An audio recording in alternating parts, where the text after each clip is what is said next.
오늘은 6월 16일 월요일입니다. 하나님의 영이 하나님의 응답입니다. 하나님의 영이 하나님의 응답입니다. 라는 제목입니다. 말씀 본문은 사도행전 4장 31절입니다.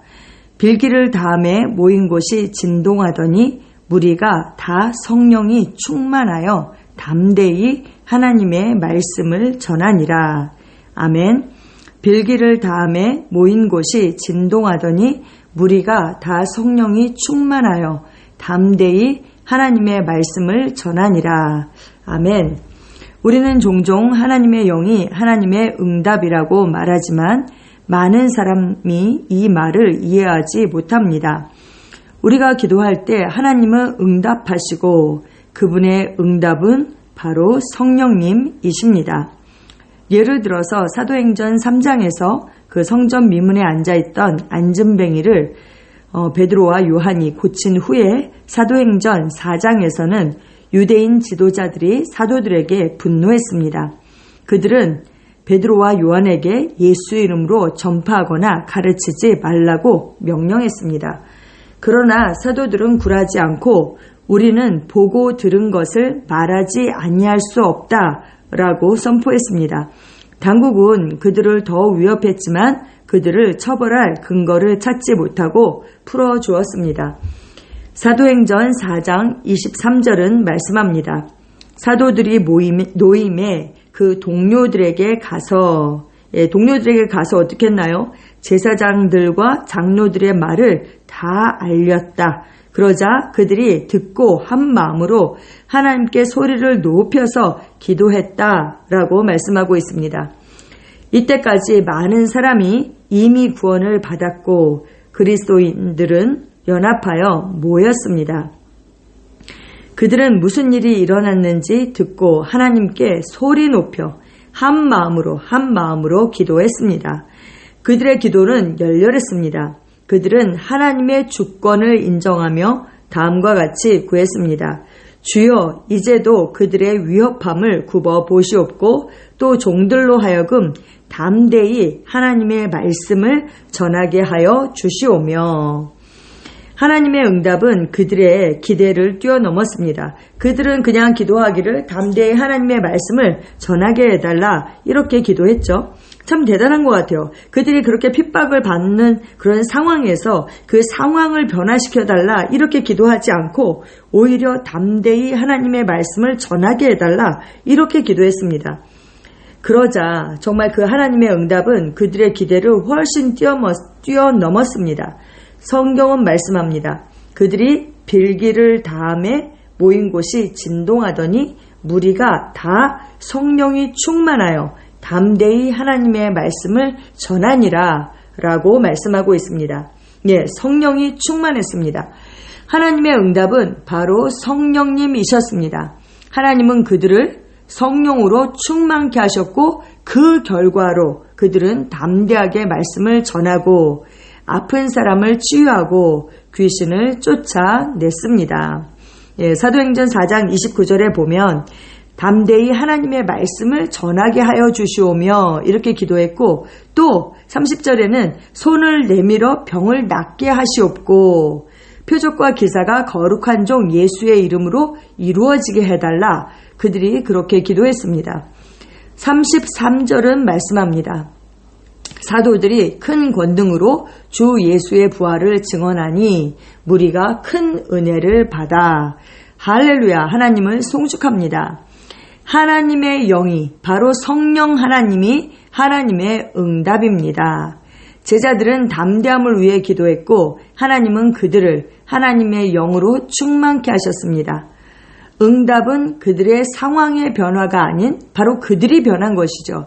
그들이 큰 능력으로 말씀을 선포할 수 있도록 또 그들이 손을 내밀어서 병을 낫게 할 수 있도록 그리고 또 표적과 기사를 나타낼 수 있도록 바로 성령의 충만함을 받는 것이었습니다. 무엇입니까? 그들의 기도에 대한 그 응답, 그것은 바로 그들이 성령으로 충만케 된 것이었습니다. 그들만 그렇게 됐을까요? 그렇지 않습니다. 우리가 기도할 때마다 기도의 자리에서 바로 이런 일들이 일어납니다. 성령님이 응답이십니다. 그분은 우리를 성령으로 충만케 하시고 강건케 하시며 하나님의 뜻을 성취할 수 있는 그 능력을 주십니다. 할렐루야. 아멘. 우리가 기도할 때 하나님은 반드시 응답하십니다.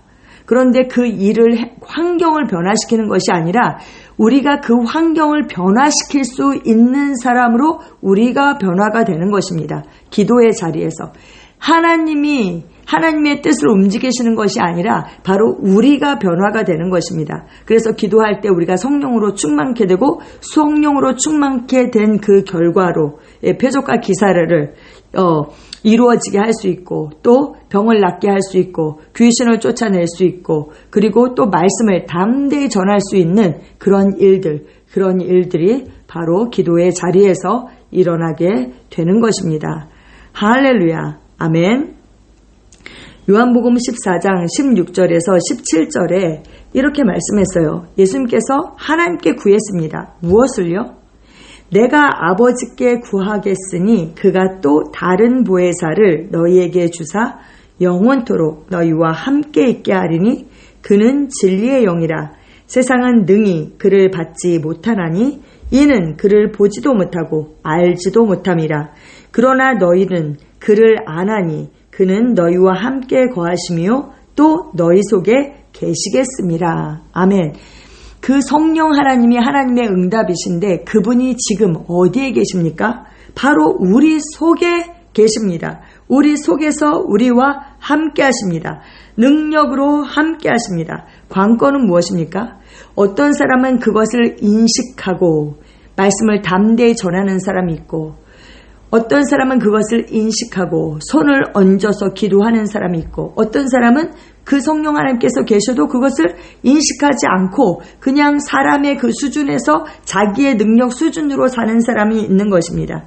우리는 어떻게 합니까? 기도해야 하고요. 기도의 자리에서 하나님께서 그 신성의 충만으로 우리를 충만케 하심을 우리가 인식하고 담대히 행해야 하겠습니다. 우리가 행해야지 그것이 실자가 되어서 나타날 수 있고 우리가 그것을 경험할 수 있게 되는 것이죠. 그 뜻을 우리가 성취할 수 있는 것입니다. 아멘. 스가랴 4장 6절은 이렇게 말씀합니다. 그가 내게 대답하여 이르되 여호와께서 스룹바벨에게 하신 말씀이 이러하니라. 만군의 여호와께서 말씀하시되 이는 힘으로 되지 아니하며 능력으로 되지 아니하고 오직 나의 영으로 되느니라. 아멘. 우리는 그 육신의 힘과 능력으로 살지 않습니다. 우리는 하나님의 영으로 그 성령 하나님께서 바로 우리의 능력이십니다. 그래서 나는 하나님의 능력으로 삽니다. 하나님께서 나의 힘이십니다. 우리가 이것을 고백합니다. 아멘. 사도행전 2장 17절에서 18절입니다. 하나님이 말씀하시기를 말세에 내가 내 영을 모든 육체에 부어주리니 너희의 자녀들은 예언할 것이요 너희의 젊은이들은 환상을 보고 너희의 늙은이들은 꿈을 꾸리라. 그때에 내가 내 영을 내 남종과 여종들에게 부어주리니 그들이 예언할 것이요. 아멘. 우리는 지금 이 말세의 때를 살고 있습니다. 아멘. 우리에게 그 성령을 부어주신 하나님을 찬양합니다. 고백 함께 하시겠습니다. 나는 성령으로 충만하며 담대하게 말씀을 선포하고 어디서나 하나님의 영광을 나타내도록 능력을 받았습니다. 나는 하나님의 신성한 임재를 인식하며 행하고 성령을 통해 내가 목적을 성취하는 데 필요한 모든 것을 가지고 있음을 압니다. 예수 이름으로 기도합니다. 아멘.